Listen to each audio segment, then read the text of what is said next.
Assalamu alaikum, barkanmu da wannan lokaci. Ku zo mu je mu ci free update. So na farko abin da zaka yi in ka danna link din zai kawo ka cikin browser naka. Direct zai ce maka download now. To nan zaka danna ina sa abin da zai ce kai shine zaka yi sign up, akwai biya Google, akwai biya email, duk wanda normal ne, amma kai amfani da Google ya fi amfani gaskiya. So bayan ka yi sign up ya yi successful, ga nan za ka yi game, sannan kuma ga nan gun profile. So nan gun profile nan in ka danna shi za ku ga nan friends following, wannan fans da menene babu ruwan ku da shi. So nan shine inda za ka ga yawan coins balance naka, amma kafin nan za ka je nan my profile. In ka shiga my profile a nan kasan nan kun ga nan din akwai age din, to za ka zaɓi date of birth naka, ka sa nan gender, dama tun wurin sign up za su baka dama ka saka. Nan wurin nickname za ka yi editing, ka sa nickname da ranka yake so. Sannan kuma gun face verification shine the most important part. Za ka je ka yi face verification, in ka je kana dannawa babu buƙatar ka sa national ID card ko na mai kama da haka, kawai fuskan ka ne za su ce ka ɗauki hoton fuskan ka da kuma kana juyawa, kana kallon dama ko kuma kana kallon hagu a hankula. So baya wuce minti 3 zuwa minti 2 verification naka ya successful. Sai bayan nan abin da zaka yi sai ka dawo baya. In ka dawo baya nan in kun danna din shine in faɗa muku yadda zaka ga yanayin coins naka. So at the end of the day in ka tara coins naka, duk 10,000 coins yana daidai da $1 ne, guda 100 yana daidai da $10, wato one referral kenan. Duk wanda kai inviting yayi face verification zaka samu 10,000 point. Sannan dole sai ka yi KYC kafin ka cire.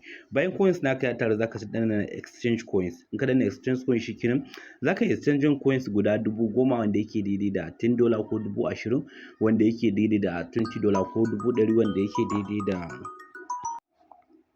kun gani nan in coins naka ya kai guda 100 kawai kana guda 10,000 kana canjawa shi dai $10 20k gashi nan an zuwa 100k, kana danna exchange now zai dawo USDT.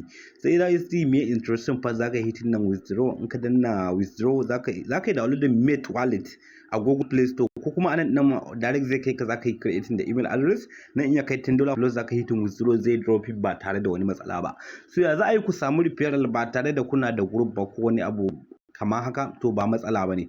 So yadda zaka yi zaka dawo ga nan inda aka sa my profile din ba, kamar yadda muke a baya, ga nan invite, duk mutum da zaka samu 10k point. So zaka dauki link naka, kun ga link naka gashi nan zaka dauke shi. To in ka dauke shi akwai yadda zaka, in kana da yara a gidanku sai ka dawo ka je Google Play Store.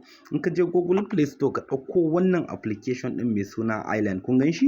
In ka dauko wannan application din mai suna Island, ga nan yana da Google Play Store. Zaka yi amfani da email address guda daya sai kana login. In ka login na Google Play Store zaka yi downloading Chrome browser. In ka yi downloading Chrome sai ka bude ta, kana bude Chrome naka sai ka bude new tab. In ka bude new tab sai ka yi paste wannan link naka, sai ka bi da ido da kai ka zo face verification sai ka dauki fuskan yaro ka sa.